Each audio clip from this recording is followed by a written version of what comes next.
বল্টু সাহেব গাড়ি কিনতে গিয়ে তার একটি গাড়ি খুব পছন্দ হয়েছে। তাই সে বিক্রেতাকে বলল, ভাই এই গাড়ির দাম কত? তখন বিক্রেতা বলল, গাড়ির দাম 7 লাখ টাকা।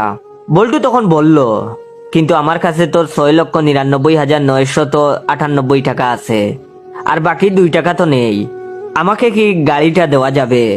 তখন বিক্রেতা বলল, না, আপনাকে 7 লাখ টাকাই দিতে হবে, একদম ফিক্সড প্রাইস, 1 টাকাও কম হবে না।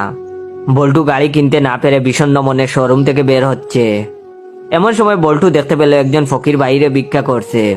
বল্টু তখন ফকিরকে বলল, তুই আমারে 2 টাকা দিবি? তখন ফকির বলল, 2 টাকা দিয়ে কি করবেন স্যার? তখন বল্টু বলল, গাড়ি কিনবো। এই কথা শুনে ফকির বলল, স্যার 4 টাকা নিয়ে যান, আমার জন্য একটা গাড়ি নিয়ে আসেন, হেঁটে হেঁটে ভিক্ষা করতে আর ভালো লাগে না। Oh, no, no, no, no.